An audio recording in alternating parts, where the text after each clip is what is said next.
Welcome to Access Twente, one alumni connection away, the podcast where we explore the global University of Twente alumni network, one connection and conversation at a time. I'm Joe Laufer from the Alumni Office, and in each episode, we connect with a Nutayer somewhere in the world, starting with a simple LinkedIn search and a follow-up message to hear their story, career journey, and insights. Let's get started. This time, I'm joined by Rebecca Chu, who completed her Master's in Educational Science and Technology at the UT in 2022 and is now an AI learning analyst at Docebo. Hopefully I said that correctly. She works at the intersection of AI and learning, building systems that help people develop communication skills, drawing on her background as a language educator and learning designer. Rebecca, great to have you here. How are you? Great to see you, Joe. It's so nice to have this conversation with you. And also, it was Docebo, but it's okay. It's a really Oh, common mistake. Docebo. I love the name, but I always have problems with company names. That's fine. Hey, and where are we catching you today? Where are you physically? Yeah, so I am in Taipei right now. I'm now based in Taipei, which is my hometown. But yeah, I was in Vienna for a few years, and I recently moved back.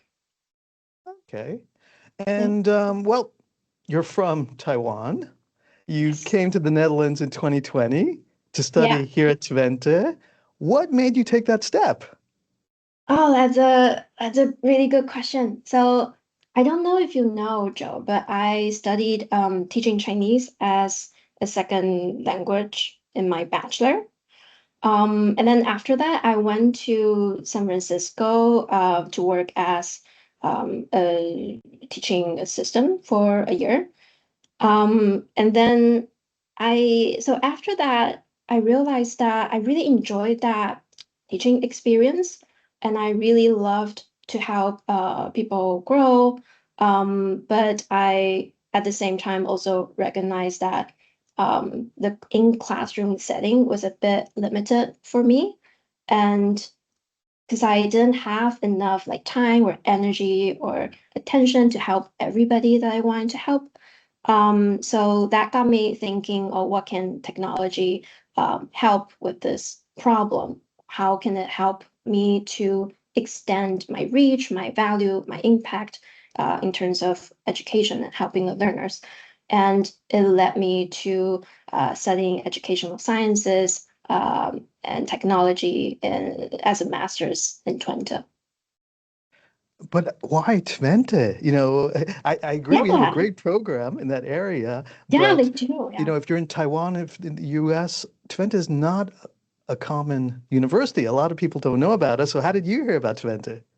Yeah, that's interesting because I knew for a fact back in the days that I really wanted to get into educational sciences and Hmm. also just study programs that focus on edtech. And to be honest, in this field, Twente is like one of the most, let's say, popular and well-known study programs in Europe. I knew I wanted to Hmm. study in Europe. Now, obviously you had expectations before you came here, and then you come to the Netherlands. How did the experience compare to what you had imagined beforehand? Yeah, it's a great question because I went to the Netherlands in 2020. It was the height of COVID, actually.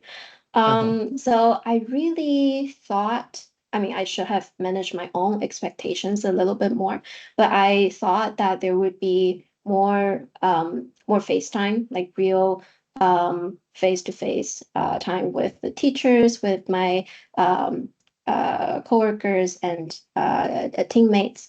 But because of COVID, most of the courses were taking place online, and we didn't get to do that much of it. But I think in 2021, when things were, quieter, Hmm. we reopened the school again, and the courses were back in the classroom, and that was everything I wanted. Hmm. But, the Netherlands is known for certain things abroad, Yeah, windmills, and so on. yeah, yeah. Did everything live up to your expectation, or was there some surprises for you? So one of the biggest surprises, I would say, for me personally, this is gonna sound a little bit stupid, but I always feel like a dwarf when I'm in the Netherlands because people around me are just so tall. Hmm. And I remember when I moved to my dorm the first day, I stepped into the bathroom. I wanted to look at myself in the mirror and I realized I cannot really reach it. I had to kind of like tiptoe for my whole face to be reflected in the mirror. And then I was like, oh wow, this is something unexpected. And what's something from your period in the Netherlands and your experience on campus that still influences how you think or work today? Yeah, so I would say my time in Twente was the first immersive international experience that I've had. Um, Twente is such a international community. We met people all over the world with different cultural backgrounds, different professional backgrounds even. And it really taught me how to collaborate with different people. And Hmm. right now, I'm a fully remote worker at the company, the Treble, and um, my team consists of mainly Italians. But I also need to work with a lot of people from the US, from Canada, from different parts of Europe. So I really appreciate the time in UT that really taught me how to communicate and collaborate with all sorts of people. Yeah.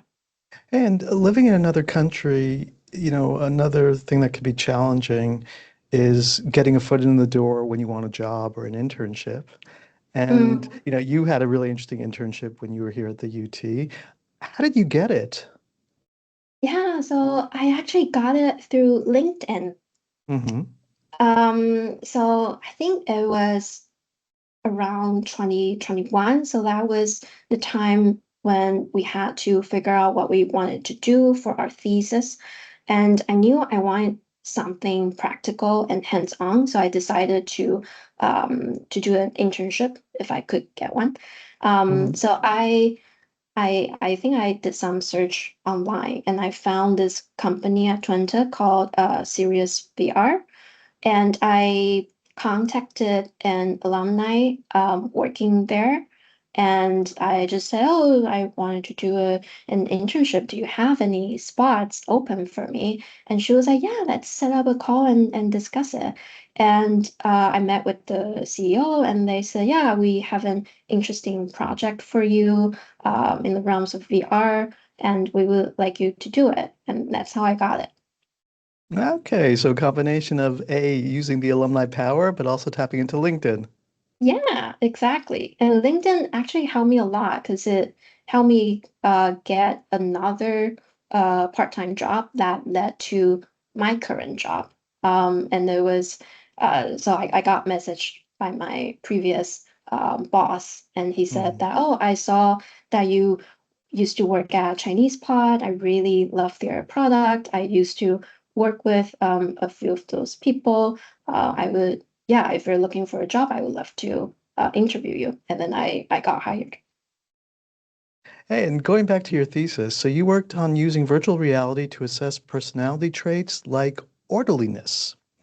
Now, for people who aren't familiar, what do we need by orderliness? Orderliness? And what were you Orderliness. trying to understand with that project? Yeah, so orderliness is it's basically your the tendency to keep things clean and organized.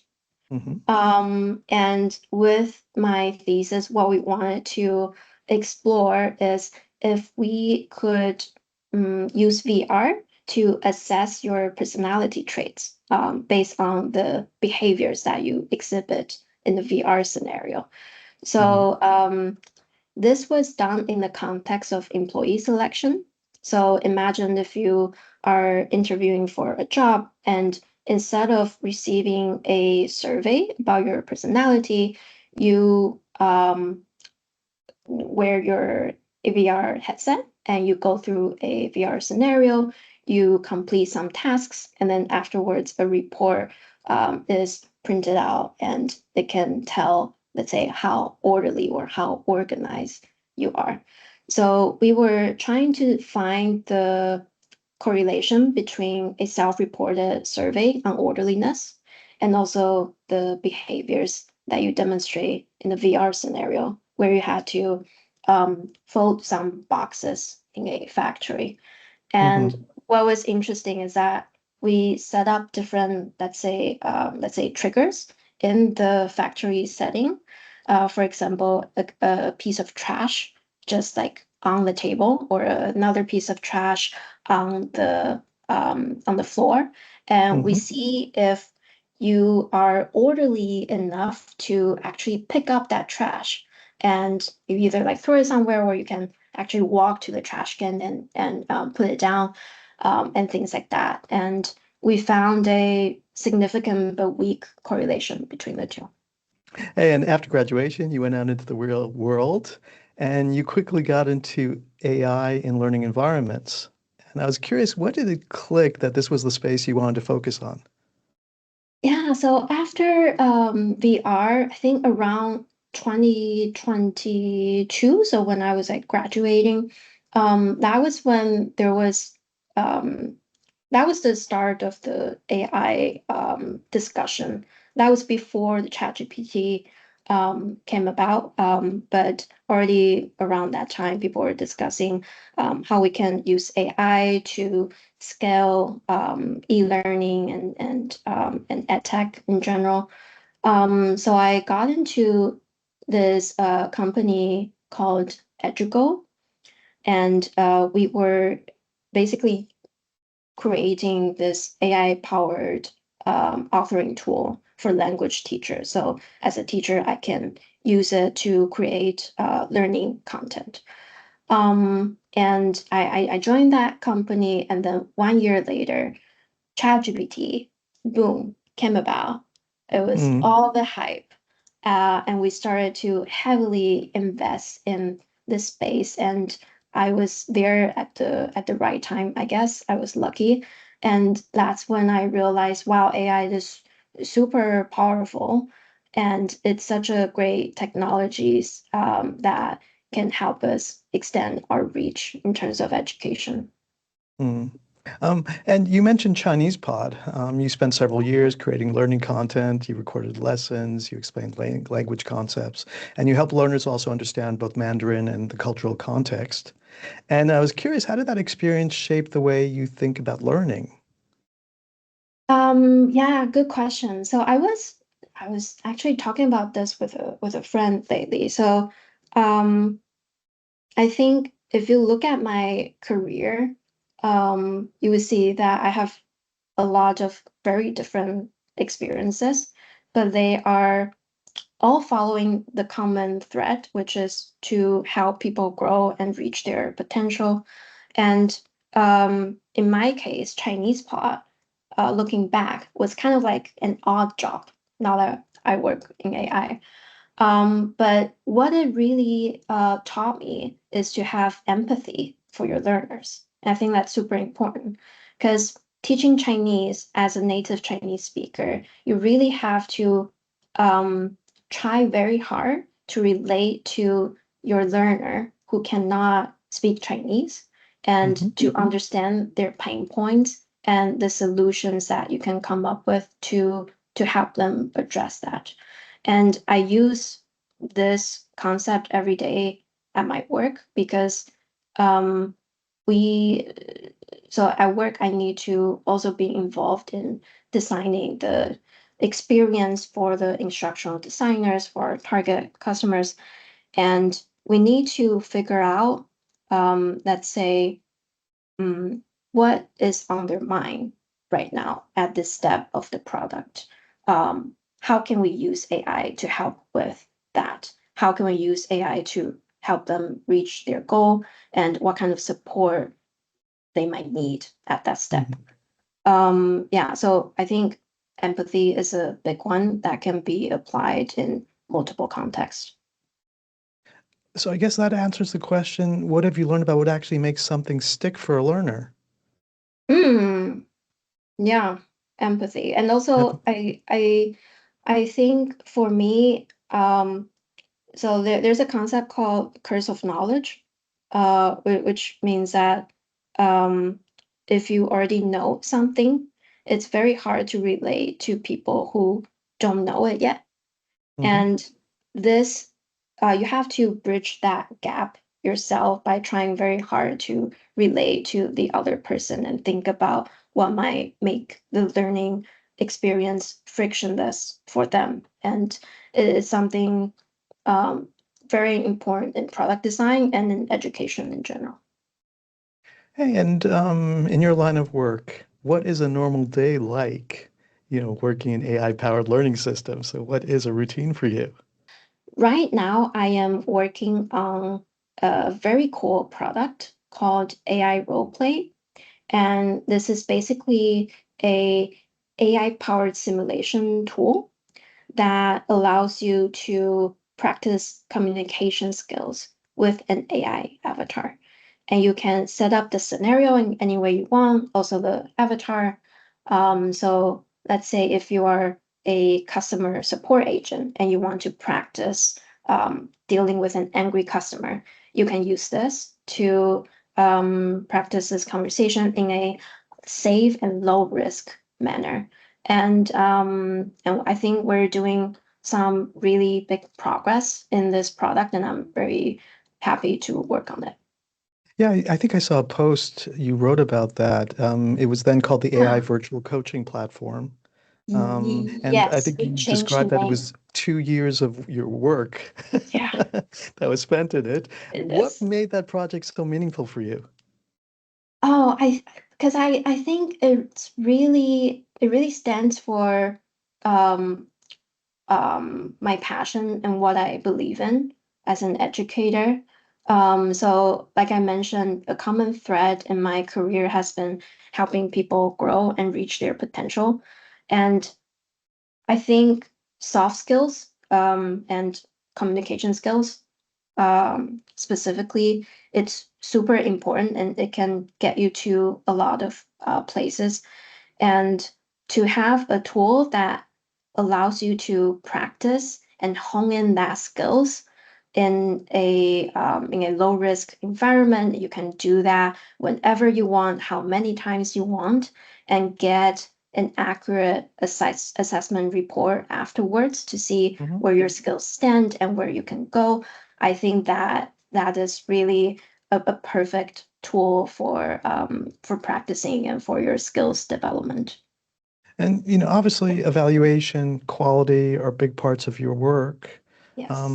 But in the context of building responsible AI in learning, what does that mean to you?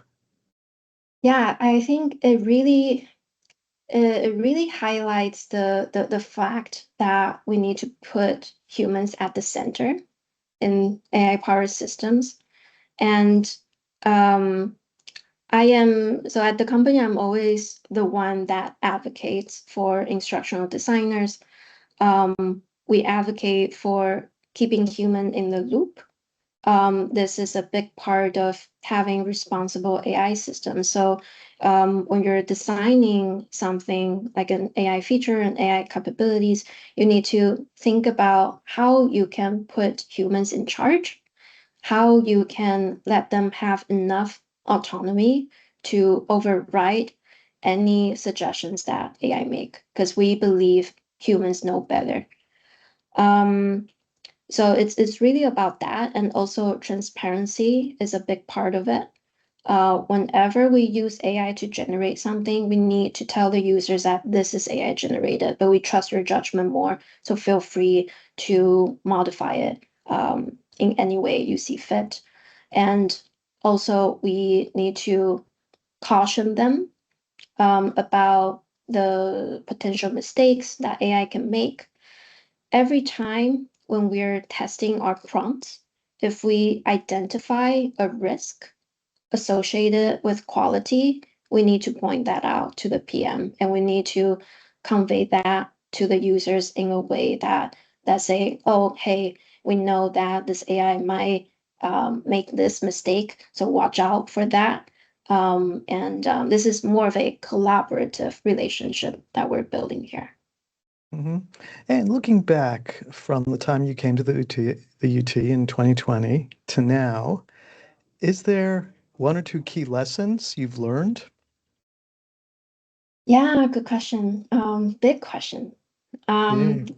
Yeah, so I would say that looking back in my career, when I was younger, when I was starting out, I was so stressed about every job decision that I make. Whenever I was switching jobs, I would feel like, oh my gosh, this is it. There's a lot riding on this decision. What if this industry collapse in 5 years? There was a lot of anxiety surrounding every step. Um, but I think looking back, um, what I would say is that when you're younger, you have a bigger margin of error to make mistakes, and this is your advantage, and you should leverage it.